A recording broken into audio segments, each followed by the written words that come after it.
Hi, I'm Craig, and I help veterans go from feeling stuck and unseen after service to living with confidence, connection, and purpose so that they can thrive in civilian life and relationships. Hey vets and families, it's Craig. Welcome back to the last video of our 30 claims in 30 days series. Today we are covering post-traumatic stress disorder, or PTSD, which is often a life-altering condition resulting from trauma during military service. Now, I know a lot of veterans think they know a lot about PTSD, but hang out with us, take a look at this video, make sure you check it out until the very end. Make sure you like and subscribe and share with another veteran, because you may learn something new that you didn't know before about PTSD, particularly if you are looking to file a PTSD claim yourself. So this video is an introductory overview. My aim is to help veterans understand how the VA evaluates PTSD for disability claims. So if you're interested in this, if you want to know more about how to successfully file your PTSD claim, which is a very, very popular and common claim among veterans, stay tuned and we'll get into that right now. Okay, vets and families, PTSD is evaluated under Mental Orders 38 Disorders 38 CFR 4.130, and I've done a lot of videos about mental health disorders under that 38 CFR section, and this is primarily using Diagnostic code 9411. This is a 9411 claim. Symptoms may include, but are not limited to, flashbacks or nightmares, avoidance of trauma reminders, negative mood or cognitive changes, hyperarousal, whether that be for irritability, sleep disturbance, or hypervigilance. And PTSD, this is very important. PTSD is considered service-connected when it's linked to a verified trauma, not just a perceived trauma, but a verified trauma during military service. This is going to be hugely important to understand that PTSD is not always presumptive necessarily, right? It could be presumptive in certain cases, but it's not always presumptive. It's got to be linked to something that's verified through what happened in an in-service injury, illness, or event. This is how the VA rates it on the scale, and we're going to be specific because PTSD is a very important claim, and it's an often misunderstood claim with regard to the ratings. But it's, I would say, the legacy claim, or it is the flagship claim for most mental health disorders, because the reality is PTSD was one of the first sort of claims, because it came directly out of combat, like veteran combat, right? One of the first mental health sort of claims that kind of built this sort of occupational impairment structure. So we're going to talk about the ratings, what they range from, and then what each rating kind of represents on the scale. Ratings do range from 0 to 100% based on occupational and social impairment.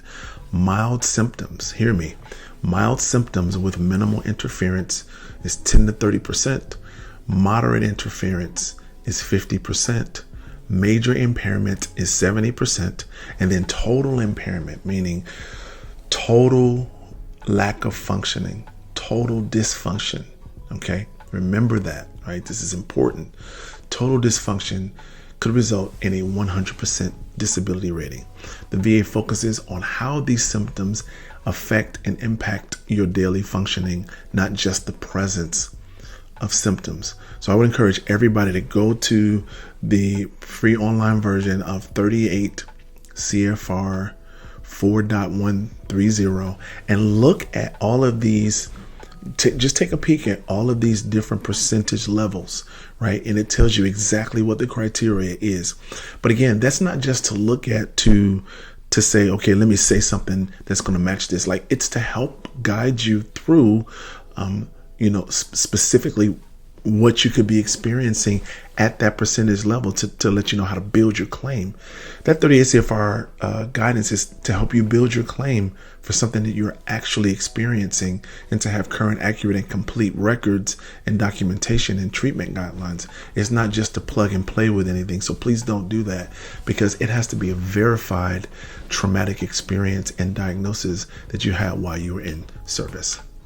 The case law guidance, again, is kind of limited for PTSD, as it is for a lot of other mental health concerns, because, the primary one is to give the veteran the benefit of the doubt, because the barometer is low with regard to personal experiences of post-traumatic stress. So combat veterans may have presumptive service connection. We talked about that before.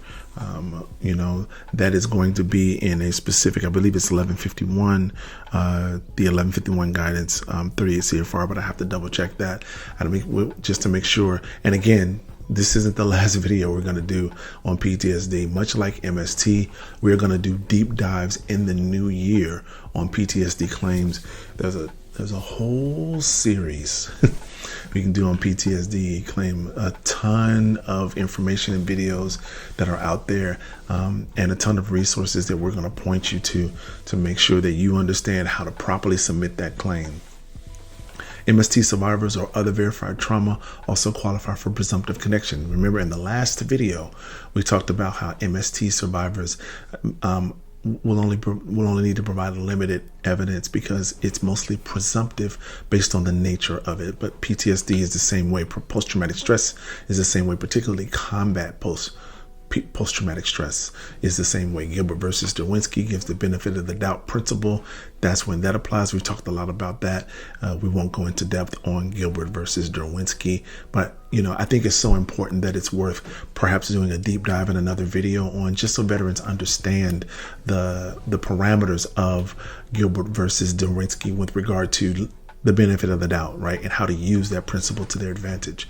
The VA requires current diagnosis, a credible in-service stressor. This is normal. This is the three-legged stool, right? This is the three-legged stool that all of y'all know. Current diagnosis, credible in-service stressor, and a nexus to current symptoms. So if you are wanting to submit a VA claim, don't just assume that it's presumptive, right? Make sure your evidence lines up for the presumptive rule and the stating in the cases of 38 CFR and M211-1 guidance, and perhaps you will fall under the guidelines of having a presumptive claim for PTSD. And last but certainly not least, we're going to talk about an evidentiary strategy, an intro overview for providing evidence for your PTSD claim. This is something that's going to be familiar to all of you. Fitting, I think, to sort of round up, as we round up this series, it'll be very familiar to all of you. It's things that you should know by memory by now because we've talked about it so much. Medical and mental health records confirming PTSD, service records documenting any stressor events that resulted in PTSD, DBQs or VA mental health exams that discuss your diagnosis of PTSD or symptoms related to PTSD, and then lay statements describing behavioral changes as a result of PTSD that can be observed by yourself, your family, friends, coworkers, and anyone else who is close to you. Evidence of functional impact on your work, social, and family life is also something that you can use for evidence with regard to your PTSD claim. Well-documented evidence will all but ensure accurate VA ratings for PTSD. Okay, veterans. All right. We have now come to the end of our 30 claims in 30 days series. It has been such a pleasure and a delight to share this information with you, to go on this journey with you, to discuss and explain all of these different types of claims and diagnostic codes and different ways and evidentiary strategies and how the VA rates these things, and the impact on your claim and how all of these things go. And I think it was appropriate and fitting to end this with perhaps one of the most talked about claims, which is PTSD. So this is day number 30.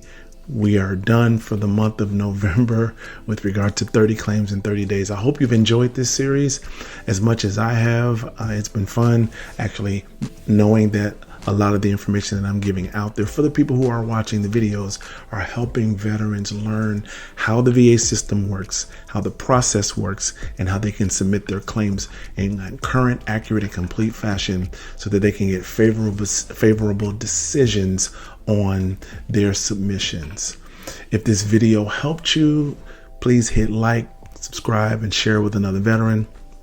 I know PTSD claims can be complex, but understanding ratings, evidence requirements, and presumptive service connection is the first step in submitting a favorable PTSD claim.